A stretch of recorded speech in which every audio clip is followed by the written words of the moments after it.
Ok, então vamos dar continuidade ao nosso conteúdo.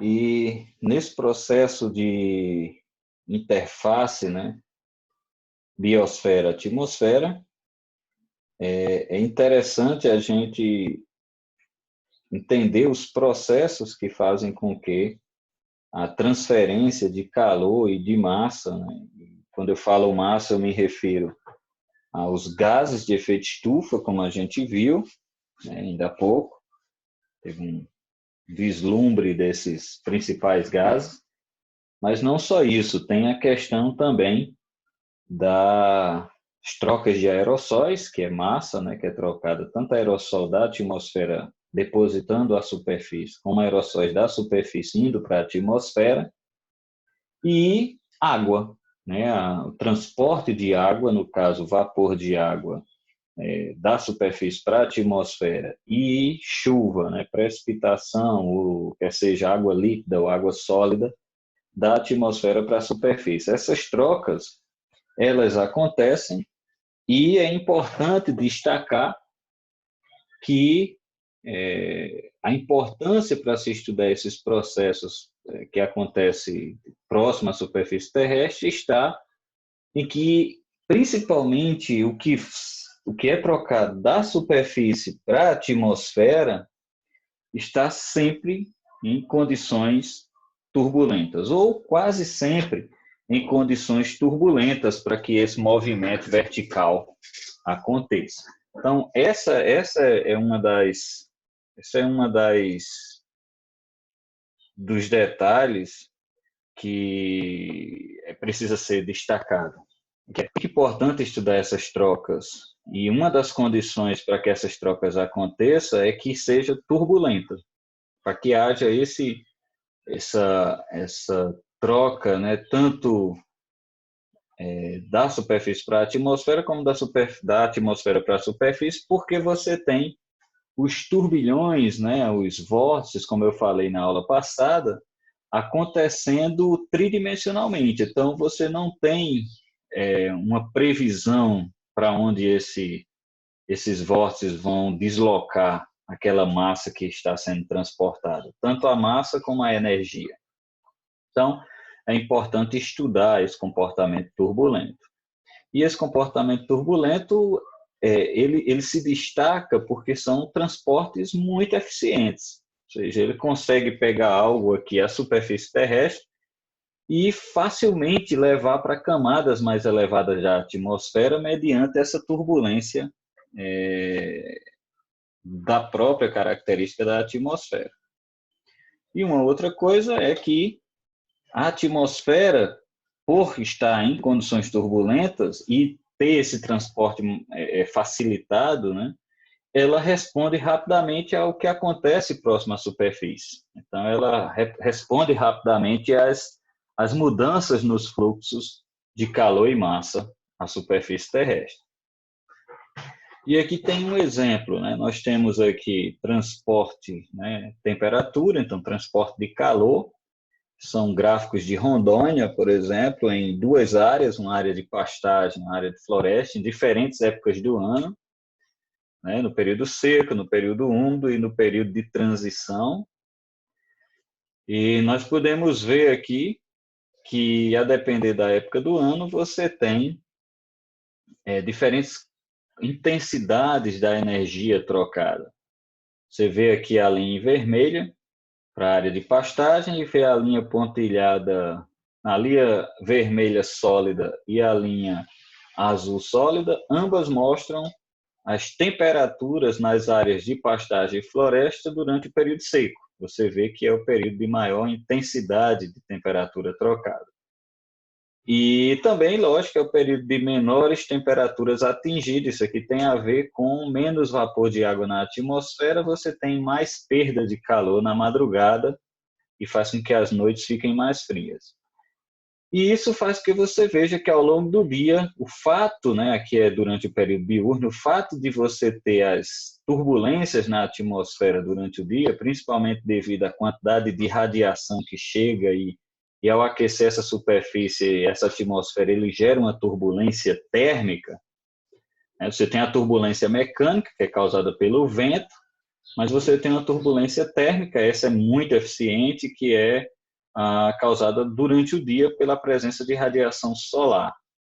E aí isso faz com que você tenha essas trocas acontecendo o dia todo. Isso, veja que como muda os valores de temperatura. Se muda é porque você tem transferência de calor para as camadas, diferentes camadas da atmosfera, nas diferentes épocas do ano, mas todas elas muito eficientes durante o dia, para que haja essas trocas de calor. A mesma coisa, trocas de vapor, né? Isso aqui é uma umidade específica, diferentes épocas do ano, em diferentes pontos, você tem variações acontecendo muito durante o dia, quando você tem a turbulência regendo esses movimentos. Como é que você obtém informações nessas regiões? Via de regra, com medições em diferentes níveis da atmosfera. Pode ser só um nível, mas se você puder, você pode medir em vários níveis. E com isso você tenta entender essa interação biosfera-atmosfera. A primeira coisa você vai mensurar aí é o saldo de radiação, ou seja, quanto de radiação vai ficar à superfície terrestre, né? Então, desse quanto de radiação ficou à superfície terrestre, né, você sabe que chega a radiação solar de ondas curtas, mas devido às características da superfície, a gente tem a reflexão dessa radiação, parte dela é refletida mediante o que nós chamamos de albedo da superfície, né? Quanto maior o albedo, maior a capacidade daquela superfície de refletir radiação, e esse albedo aumentado, né, esse albedo aumentado, ele deixa menos energia à superfície, então isso vai depender de região para região. E aí você vai ter mais ou menos energia disponível para os processos, como já dito, físicos, químicos e biológicos que acontecem à superfície terrestre. Então, dessas radiação que chega à superfície, né, você tem radiação solar, ou radiação de ondas curtas chegando, radiação de onda curta refletida. Pelo fato dessa superfície se aquecer, você tem emissão de radiação de ondas longas da superfície para a atmosfera. Essa atmosfera ela é composta por gases e gases de efeito estufa, gases, no caso, por exemplo, vapor de água, CO2, metano. Esses gases eles absorvem energia, fazem com que a temperatura da atmosfera fique maior, lógico, do que o zero absoluto, então ele emite radiação de ondas longas em direção à superfície terrestre. Na verdade, emite em todas as direções, mas observando a interface biosfera-atmosfera, essa atmosfera emite radiação de onda longa em direção à superfície terrestre. Basicamente, essas duas radiações, elas quase que se equilibram, né? Porque a superfície terrestre e a atmosfera estão com temperaturas muito próximas, então elas se equilibram entre si, e você tem a predominância aí, o saldo de radiação durante o dia sendo regido pela radiação solar.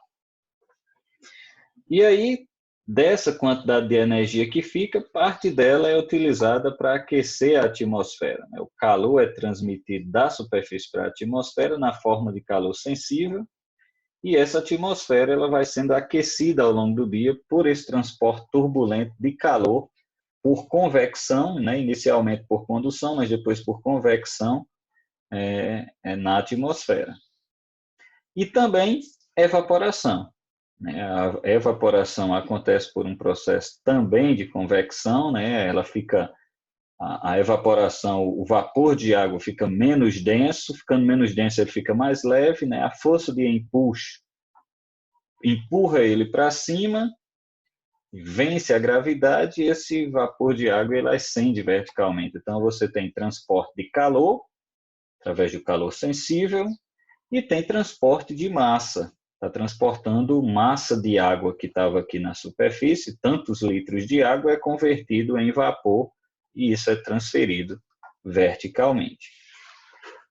É sabido que desse vapor que vai para a atmosfera, pode ser que parte dele retorne em forma de precipitação, então você tem a precipitação chegando à superfície, e também do outro lado da história, você tem troca de massa de carbono, ou seja, carbono é liberado para a atmosfera pelo processo de respiração da planta e também é assimilado pela atmosfera,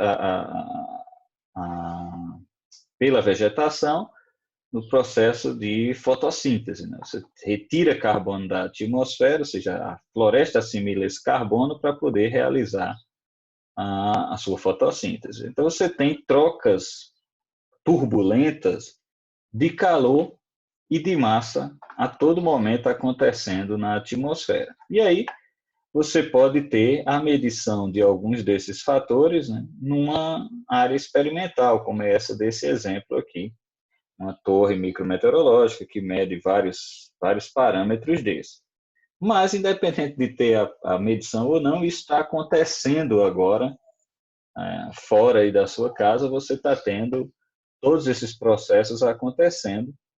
Não sei se está tendo precipitação, mas os demais, com certeza, você tem acontecendo na atmosfera. A gente não enxerga alguns deles, mas você tem tanto evaporação como transferência de calor entre a superfície e a atmosfera, você tem o processo de assimilação de carbono pela fotossíntese e a perda de carbono pela respiração das plantas, decomposição dos micro-organismos que estão no solo, tudo isso está lá e são processos que são realizados, né, de forma turbulenta. Essa transferência acontece de forma turbulenta na atmosfera, tanto turbulência térmica, quando acontece o aquecimento da superfície pela radiação solar, como também por turbulência mecânica, que é o ar que está se deslocando aqui, o vento, né, o ar se deslocando sobre essa região, encontra essa superfície heterogênea e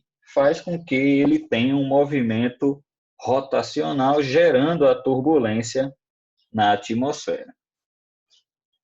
E também tem aqueles gases traços, né? Aqueles gases de menor influência, como é o caso do metano, do óxido nitroso, e os aerossóis que são trocados entre a superfície e a atmosfera. É importante lembrar que tudo isso está conectado, né? Nós temos processos que envolvem um saldo de radiação, que é o saldo de radiação de onda curta, o saldo de radiação de onda longa. O saldo de radiação de onda curta mais o saldo de radiação de onda longa gera o RN, né, que é o saldo de radiação total à superfície.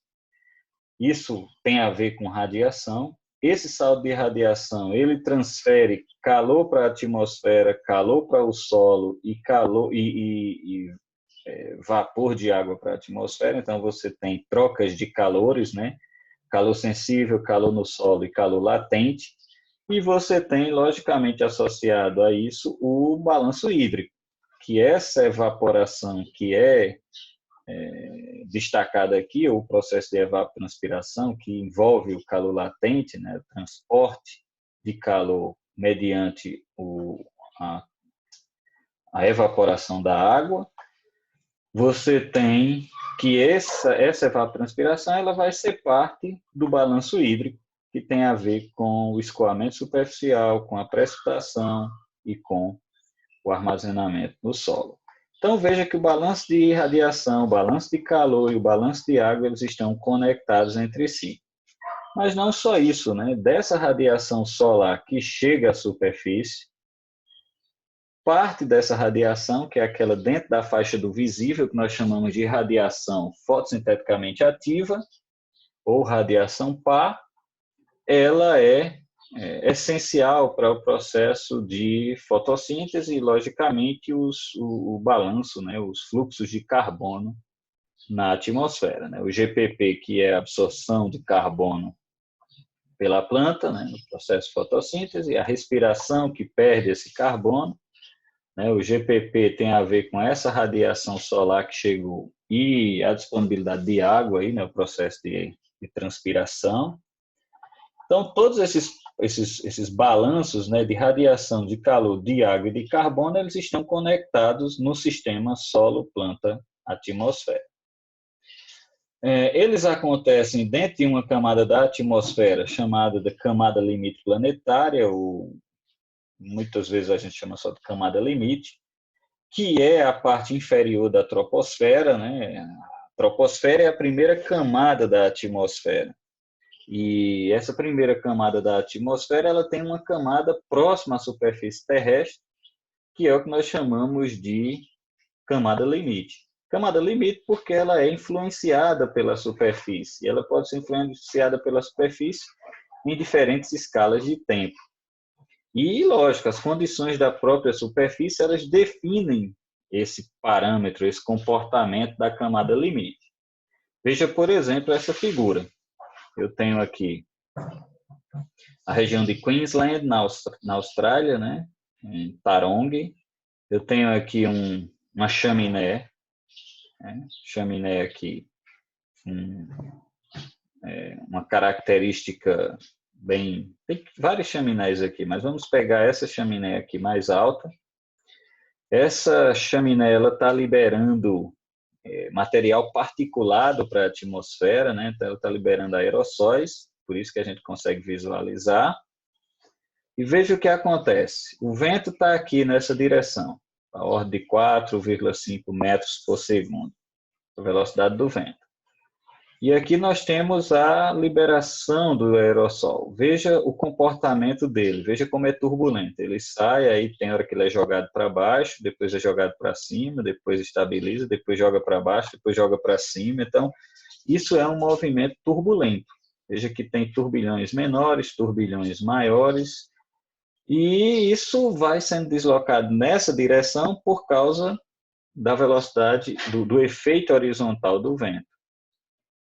E aqui são os diferentes vórtices. Veja que tem vórtice menor, vórtice intermediário, vórtices grandes. Todos eles convectivos. Eles pegam esse vapor, tem hora que joga para baixo, aliás, pega esse material particulado, né, que é um ar que está aqui em questão, ora joga para baixo, veja que o movimento é descendente, aí ora joga para cima, depois joga para baixo, depois joga para cima de novo, mas ele vai subindo na atmosfera. E acima desse ponto aqui, existe uma camada de ar que não está sofrendo o efeito do que está acontecendo aqui embaixo. Veja que aqui em cima não tem nada. Essa camada aqui em cima nós chamamos de atmosfera livre. Abaixo disso aqui nós chamamos de camada limite planetária, camada limite convectiva, que você está tendo movimentos convectivos aqui. Então, esses processos, né, de transferência de calor e massa que acontece aqui dentro dessa camada, eles são influenciados pelas características dessa superfície. Ok? Então, você vê que tem uma camada que a pluma fica bem misturada, mas acima dela você não tem esse efeito mais. Nesse caso aqui foi cerca de 1,4 km de altura. Isso depende de região para região. E aqui tem uma figurinha mais completa, mostrando a camada de mistura, começa, tal. Bem, isso aqui não é foco para vocês, mas somente para mostrar as diferentes partes que compõem essa camada limite, tanto diurna como noturna, ok? Então, ela tem um efeito, a depender do momento do dia, ela é maior, mais intensa ou menos intensa, ela se intensifica ao longo do dia com a quantidade de radiação solar chegando à superfície. Então, ela vai se desenvolver mais quando tiver mais radiação disponível para poder aquecer a superfície. E, a depender da velocidade do vento e da rugosidade da superfície, ou seja, da heterogeneidade da superfície, ela pode ser maior ou menor também, por causa desse efeito da turbulência mecânica. Então, a turbulência mecânica e a turbulência térmica associada, elas podem alterar a altura dessa camada limite. O ciclo diurno do balanço de energia, como a gente já viu, ele depende, né, das características do ambiente. Aqui nós temos uma região na Fazenda Nossa Senhora, né, lá em Rondônia, né, uma região que era de floresta nativa e foi transformada em área de pastagem. Nós observamos que nessa região o calor latente, aliás, o saldo de radiação está aqui em verde. Você tem calor latente predominante do calor sensível, porque você tem cobertura vegetal, né? Você tem água disponível, então o calor latente realmente se sobrepõe. E aqui nós temos a área de floresta, conhecida como Arrebio Jaru, que é uma área de floresta nativa, né? Floresta de terra firme. E você tem aqui o mesmo comportamento, né, do anterior, só que mais intenso. Você vê que aqui o fluxo de calor latente ele é abaixo de 400 watts por metro quadrado, aqui ele chega a superar os 400 watts por metro quadrado, porque ele é uma área de floresta, né? A intensificação da evapotranspiração é maior. E o fluxo de calor latente, o fluxo de calor sensível, no caso o calor transferido para a atmosfera é menor, porque a maior parte da energia ela acaba sendo utilizada para evapotranspiração, ok? E esse comportamento aqui diurno, né, tem a ver com esse comportamento da camada limite, ou seja, a disponibilidade de energia que faz com que você tenha um maior desenvolvimento, a maior transferência de energia durante o dia. E aí a gente já falou, né, a questão da turbulência, a relação entre a velocidade vertical do vento e a temperatura me dá o fluxo de calor sensível. A velocidade vertical do vento e a umidade específica me dá o fluxo de calor latente. Então, as características desse processo turbulento que faz com que você tenha transferência de calor e massa entre a biosfera e a atmosfera é de natureza caótica. Se é caótico, como já dito, ele não tem um comportamento bem definido, ele não tem um comportamento linear, então ele é um processo aleatório, não linear. Como já é esperado, ele não é de fácil previsibilidade, ou seja, você não consegue definir para onde o vórtice está indo, então, consequentemente, você vai trabalhar não com valores absolutos, mas com estatística, né? Você vai pegar valores dentro de uma estatística ali com um determinado desvio padrão para poder ter um entendimento para onde é que, dentro do intervalo de tempo, a estatística mostra que os vórtices estão predominantemente se deslocando. Há uma difusividade muito rápida, ou seja, a mistura acontece rapidamente e isso faz com que você tenha um eficiente transporte de calor, de massa e de momento nesse processo. E os vórtices são tridimensionais. Sendo tridimensionais, você tem movimentos horizontais e também verticais.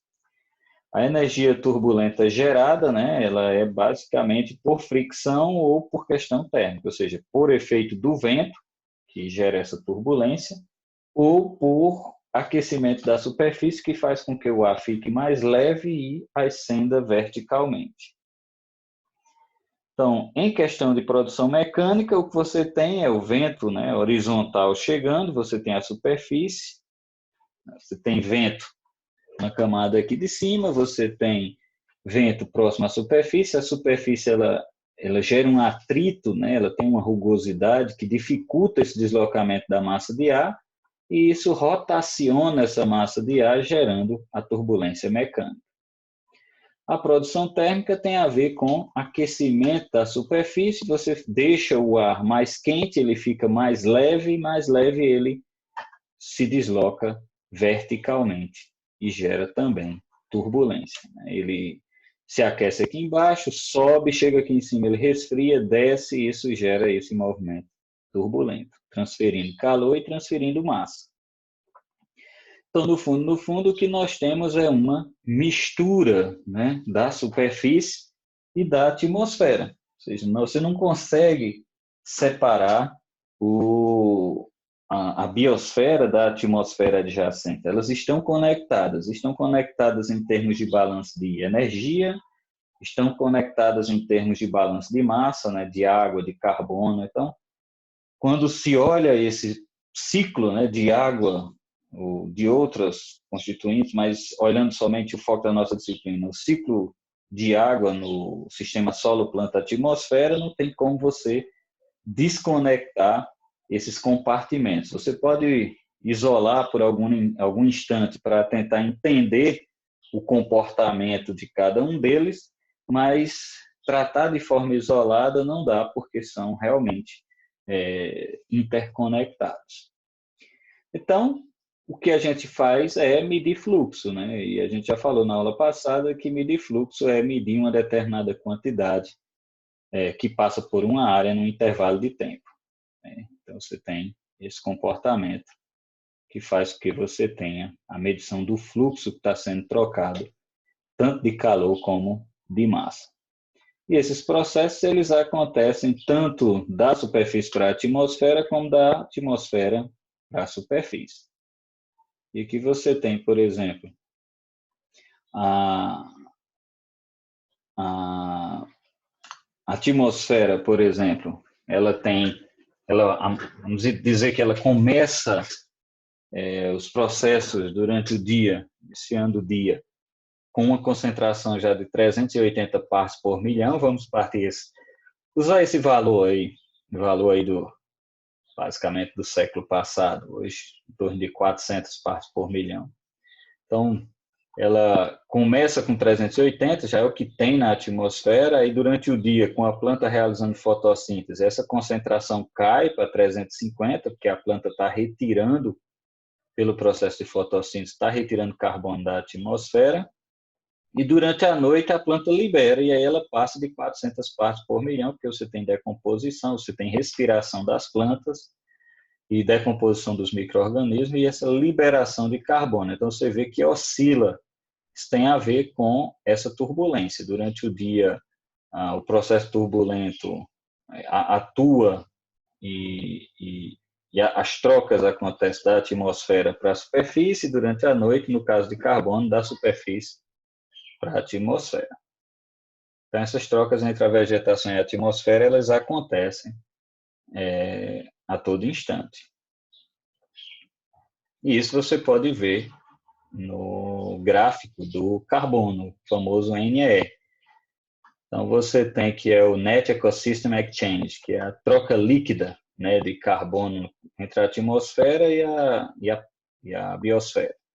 Então, você tem, durante a noite, você tem carbono sendo liberado para a atmosfera, você tem valores positivos de carbono aqui, e durante o dia você tem valores negativos, implica que a planta está retirando esse carbono da atmosfera para realizar a fotossíntese. E à noite volta novamente. Então, você tem o efeito diurno das trocas de carbono entre a biosfera e a atmosfera, tanto na estação úmida como na estação seca. E os métodos de medição dessas trocas, tem métodos diretos, que são os famosos Eddy Covariance e Eddy Accumulation, né, que o Eddy Covariance é extremamente famoso, usado no mundo inteiro. E os métodos indiretos, em que você mede outras variáveis e estima esses fluxos, mediante aquelas variáveis medidas. Os métodos diretos, eles medem diretamente as variáveis em questão, ou seja, fluxo de calor e fluxo de massa. Então, os métodos indiretos, nós temos o fluxo gradiente, fluxo variância, o método da razão de Bowen, o método da razão de Bowen, depende da pronúncia, e o método de Pema-Monteith, que são métodos indiretos que vão nos dar informações sobre o comportamento desses fluxos. Todos têm vantagens e desvantagens, né? Então, a gente não vai estar tratando de todos eles, não vai estar discutindo sobre eles, mas algumas coisas a gente vai tratar, ok? E tem, lógico, considerações a serem feitas e podem ser aplicadas em diversas circunstâncias, a gente pode discutir um pouquinho sobre eles na próxima aula. Lógico, para serem aplicados, por serem métodos, mesmo diretos como indiretos, eles precisam passar por correções. E são várias. A gente vai ter um vislumbre de algumas delas. São aplicados para determinado volume de controle. Sendo aplicado para um determinado volume de controle, é necessário se aplicar correções.